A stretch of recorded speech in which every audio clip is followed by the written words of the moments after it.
Welcome back to Proxy, everybody, and today we're going to be talking about the September balanced Dataslate and if it actually fixed the Eldar in competitive play. So what we're going to be doing in this video is just analyzing the nerfs, seeing what changed, how to adapt to them in general, and just basically my first couple of impressions on what I've seen so far. But first, a quick overview of today's video. We're going to be just taking a look at the rules and points changes verbatim, and we're going to be talking about the implications of the nerfs and if the Eldar are still viable. Alright, so what changed in the core rules themselves? The first rule that changed was devastating wounds. So this is something that I've basically been saying on the channel for a long time. Devastating wounds should not carry over, and now it doesn't.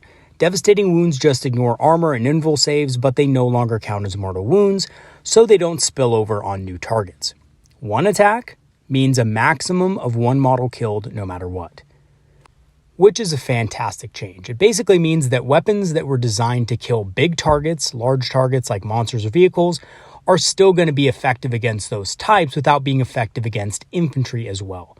So things like wraith cannons and stuff like that can't just annihilate entire infantry squads. You're going to have to lean into other tools to do that now. And this also has implications for armies outside of Eldari. For example, Imperial Knights, some of their weapons have devastating wounds, and now those weapons are only going to be good against the targets they were originally designed to tackle. Here's another change, which basically came straight from the leak that I posted a couple days ago. Abilities that modify the CP of a stratagem but don't name a specific stratagem can only be used on battle tactic stratagems. So that means that if there's an ability that says you can use this, a free stratagem per turn or whatever, that can only be used specifically on battle tactic stratagems.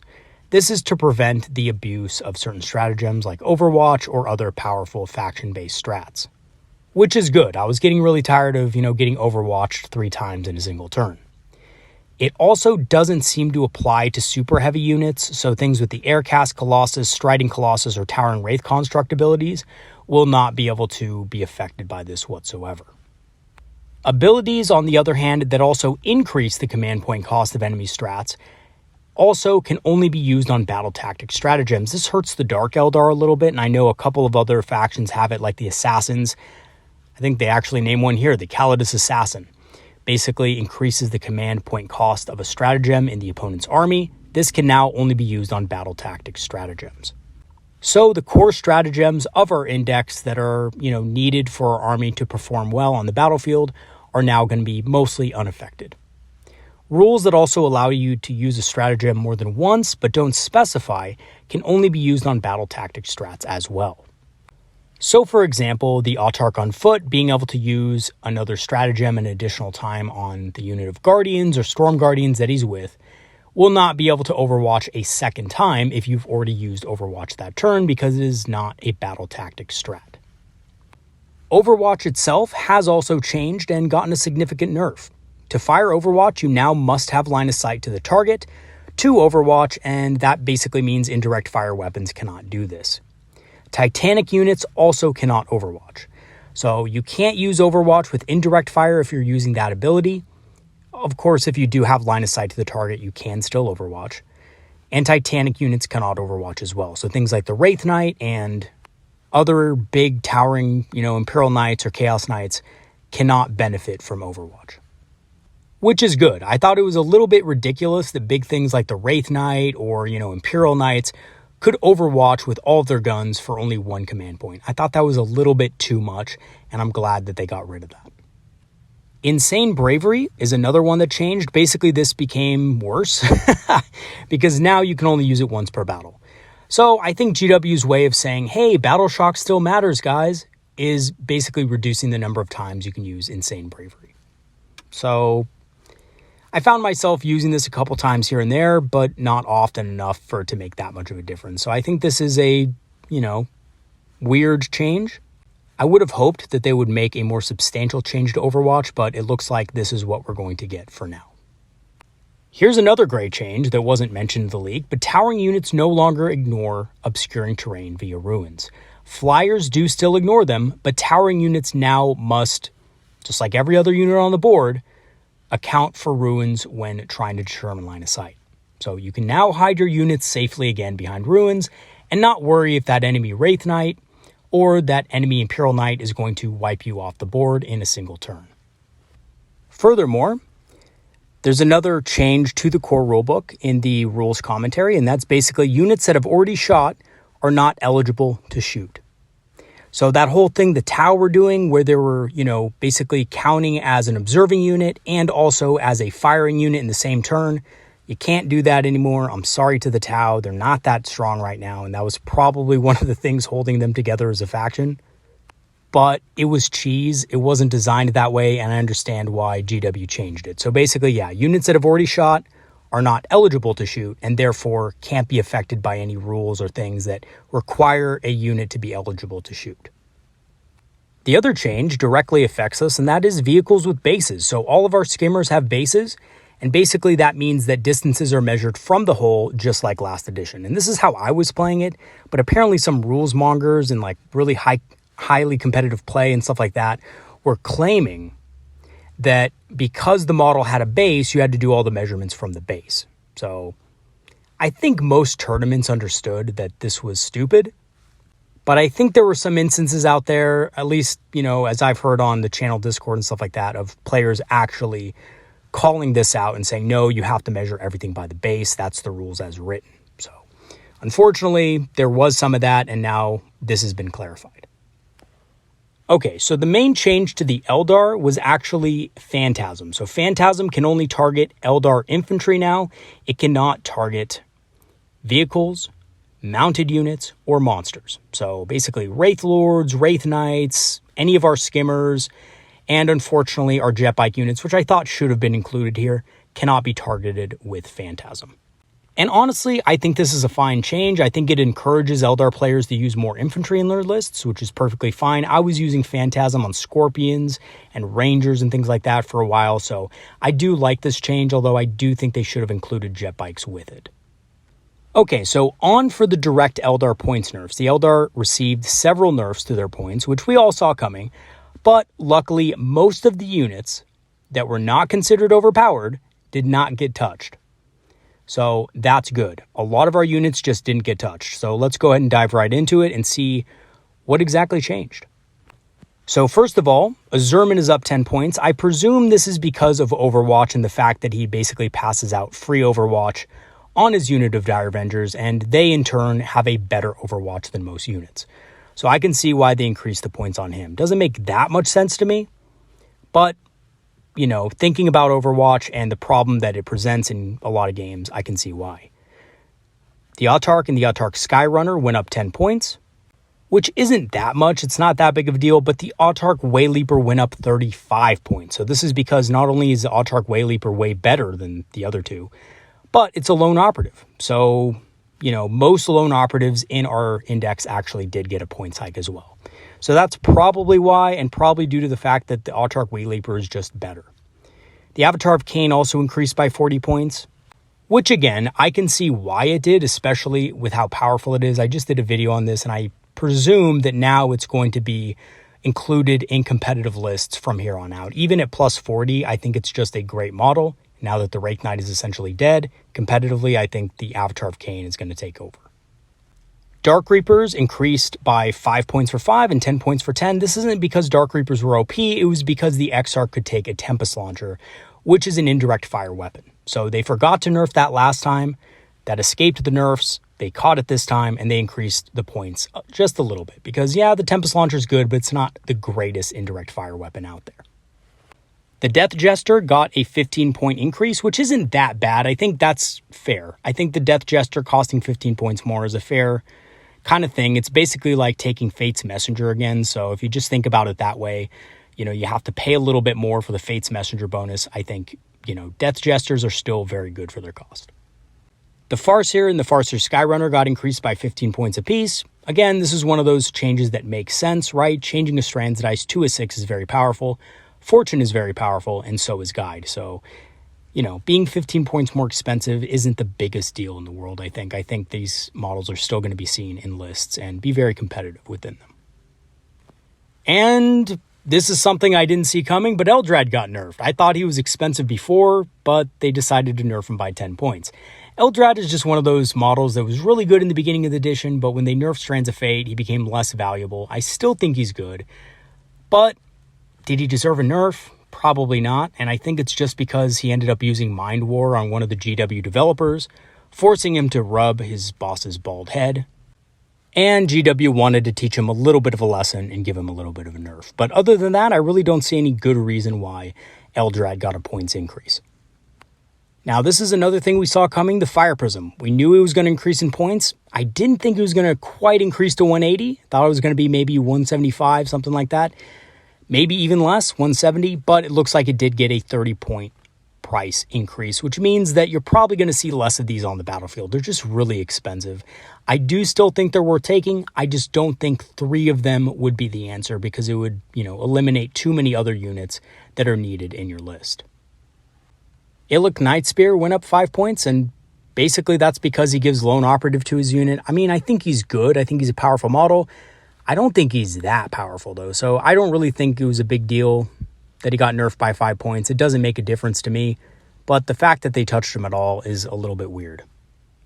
The Night Spinner got increased by 10 points, and this is with the nerf to Devastating Wounds. So I think basically the Night Spinner is going to be doing a lot less damage to lighter targets. It's going to be mostly something that wants to go after wound 2 targets like intercessors and stuff like that, or just be used for its special ability. I think it's still great as a utility piece. I don't think it's as good as far as its damage goes, though, but time will tell.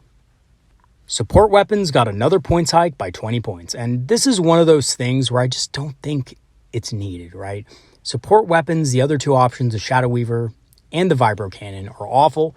You're never going to want to take those, and for the points, I think 125 is too much to pay for a D cannon. So I don't think that was necessary, personally, with the nerf to Devastating Wounds and Overwatch. Remember, it got 2 core rule nerfs. I don't think that was justified. So this nerf was a bit of a head scratcher for me, considering that, they already nerfed it via the core rules. The Yin Karn. Wow, was I wrong. I told you guys a few videos back that I didn't think the Yin Karn was going to be touched that badly. And man, this is what we call bad touch, because this thing got nerfed by 80 points. Insane. So what does that mean? What are the implications? Well, I still think it's good. It can still charge when it teleports. So that's a obviously great thing, right? Being able to do that is awesome. Typically when I played the Yin Karn, in games where I was doing all right or very well, the Yin Karn easily killed over 350 points worth of models each time. So I don't think that it sucks by any means. However, as, a model that is also a mind game, I think using it effectively is going to require people to put a little bit more investment into it. So either by, taking more MSU units to increase the chances of teleporting across the battlefield whenever it needs to, or by supporting it directly with buffs like Fortune and Guide to make sure that it hits hard when it comes in. Still a great model, just don't think it's, as auto-include maybe as it was before. As for the other nerfs, the Void Weaver got nerfed by 25 points to ensure that it wasn't used instead of the Fire Prism as a cheap substitute. The Viper got nerfed by 10 points. Don't really know why. I thought it was at a good points level before, but I guess it's, because it has a Bright Lance. And the Warwalker got nerfed by 15 because it's appeared in multiple competitive lists. Again, don't think it needed to be nerfed, but there you go. It was probably just a little bit too efficient for GW's liking in competitive play. Warp Spiders got nerfed by 15 points for 5 and 30 points for 10. We saw this coming. I don't think 15 points is a huge nerf. Devastating Wounds on these guys essentially works the same way because they have damage 1 weapon, so nothing changed there. And Overwatch pretty much works the same as well because they can't do indirect fire or anything like that. So these guys are still really effective. You'll still see them in competitive lists. They're just a little bit more expensive. Wraithguard got brought up to the cost of Wraith Blades, which is fine. It just makes the change, kind of easier to make between the two, depending on what you need. Wraithguard are still really good damage, and they're very durable, so none of the durability got lost there. Of course, the Wraith Blades are much tougher against high AP weaponry and stuff like that with their invul, so it just really depends what you need.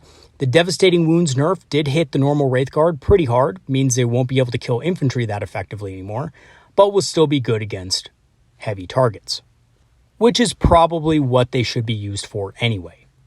This does give the D-Scythe more play as well because, having something with D6 attacks at strength 10, AP -4 is a good way to clear out infantry. The Wraith Knight got nerfed by 35 points. With the nerfs to the core rules, I really didn't see this coming. This is kind of like kicking a dog when it's down, especially the other variants besides the heavy Wraith Cannon variant. But there you go. The Wraith Knight is more expensive, so it looks like it's going back on the shelf. Unless you're like me, of course, and just want to have fun with it now. The Hornet is 20 more points than usual. This makes sense. The Warwalker and the Viper got increased, so the Hornet obviously is going to get increased with them. It's very efficient with Unparalleled Mastery and Strands of Fate, so pretty easy to see this one coming. What I didn't really see coming all that much was the Lynx nerf. So the Lynx got brought up to the cost of the Fire Prism. I think it's just, again, because they don't want people to just exchange Fire Prisms for Lynxes and be doing the same thing. So Lynxes are very strong. They could advance and shoot pretty effectively. So they could advance 9 inches as well. So they're very fast and can get line of sight easily on targets. So even though they're not quite as flexible as Fire Prisms, at least multiple Fire Prisms, they are very good at shooting. So I can see why they nerfed it. Shadow Spectres got nerfed by 15 points for the unit, which same as Warp Spiders, and it's not as much as I thought. I thought these guys would be brought up to 100. Looks like they were just brought up to 95. For a unit of 10, it's 30 points, of course. The Shadow Spectre's Exarch got increased by 10 points by himself, which is weird. I don't see why that's the case, but it is, so you just don't take the Exarch. The Exarch is not cost-effective for the unit.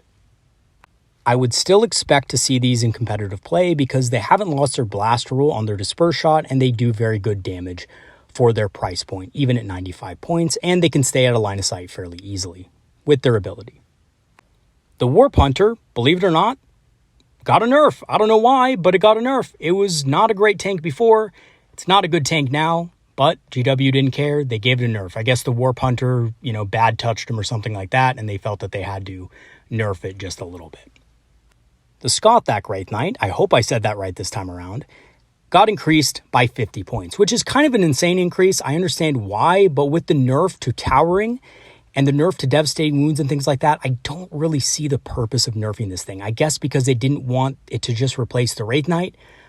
But I have news for you, GW. The Wraith Knight right now, with the way the rules are written, is not what competitive players want in their army. I do think the Skothak Wraith Knight is a little bit better than the normal Wraith Knight now, but it did get increased in points. I don't think it's super competitive. I just think it's just good. It's probably a B tier unit.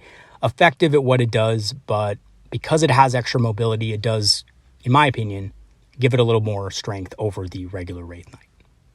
All right, so what are the implications of these nerfs? So first of all, I think the Wraith Knight is competitively dead, although I still think the Forge Ruled variant might have some play.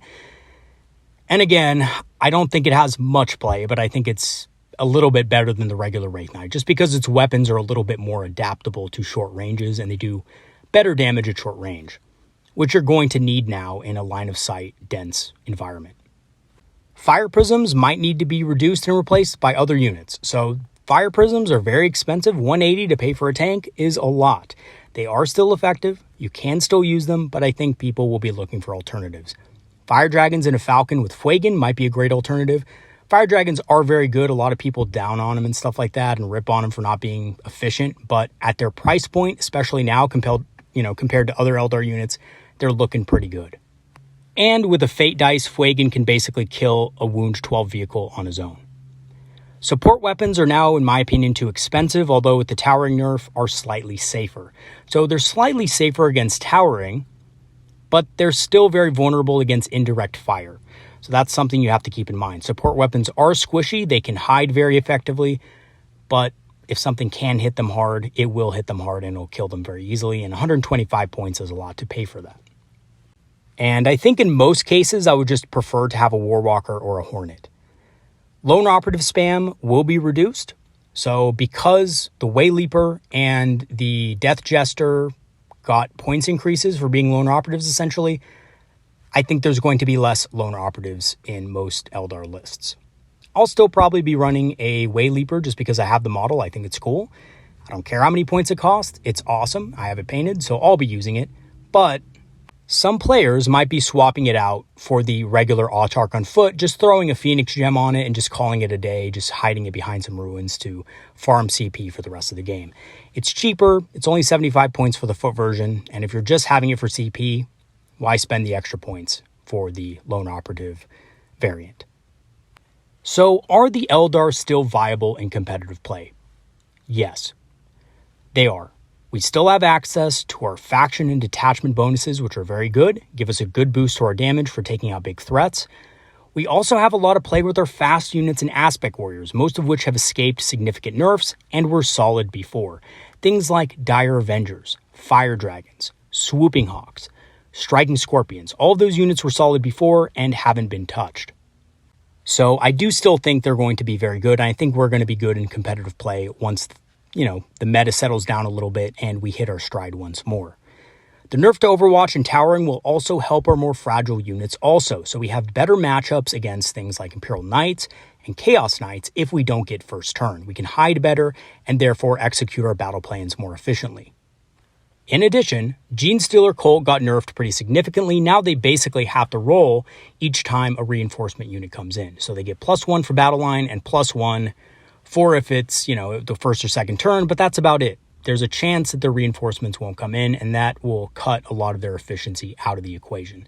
So I do think that is overall better for Eldar competitively. All right, so in conclusion, it looks like what we expected to get nerfed got nerfed hard, and the more balanced units remained largely unchanged. Some people were saying that maybe they'll nerf the entire index. I thought they might. I thought they might touch, Unparalleled Mastery, or Foresight, I should say, or Strands of Fate. They didn't. They kept the units that were broken, and that's about it. They had a few weirdo nerfs, of course, because it's GW.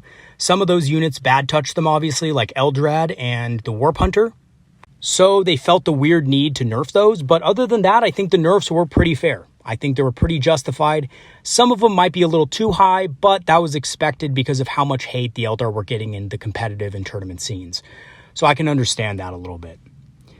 And with the combination of points and core rules changes, D-weapons are a lot healthier and remove the need for a change to Fate Dice or our detachment bonus. So because of those nerfs, I really don't think there was any reason to justify nerfs to either our faction bonus or detachment bonuses. So GW didn't do it. They felt like the nerfs were strong enough already, and I agree. So we're going to have to redraw our armies. Wraith Knights are out. What's going to replace Wraith Knights? That's going to be an exciting conversation. We're going to talk about it during the next few weeks. So back to the drawing board on our lists, everybody. Let's go. Let's do this. I'm very pumped for this. I think Eldar are in a much healthier place. I think the game is in a much healthier place. I also want to make comments on GW's fixes for the other factions. Death Guard got a great buff. Well, time will tell and see how they have to, adjust that accordingly. They also got some points decreases. Leagues of Votann got the same treatment, which is great. Sisters of Battle, Dark Eldar got some points decreases. So I think all around, it's looking good so far. GW is learning from its mistakes, so I will give them credit for that. All right, everybody, that's going to be it for today. I'll see you guys next time. Thanks for watching. Thank you to all my patrons and supporters who have supported the channel over the last months. Your help has greatly helped the channel, helped it grow and improve. If you do want to become a Patreon member, I have free trials activated. I will leave the link in the description. And with a free trial, you get permanent access to our Discord community, which is a community of Eldar players and enthusiasts who enjoy talking about tactics, strategies, and of course, hobbying with their fellow Eldar players. And again, if you want to join, I'll leave the link in the description. I'm also an Amazon affiliate, and I have an Amazon store page if you want to grab some Eldar-inspired apparel or discounted Eldar models. I'll leave the links for that in the description as well. And the last thing I want to mention is that our channel interactive campaign is currently going on. If you want to join that campaign, I have a couple of videos on that. You can check it out on my channel. I also have some support links so that you can join up and actually, join the fight for Equinox. So if you want more information on that, you can go and email me or check out those videos. All right, everybody, that's going to be it for today. Peace out. See you guys next time and have some great games this week. Have a good one, everybody. See you later.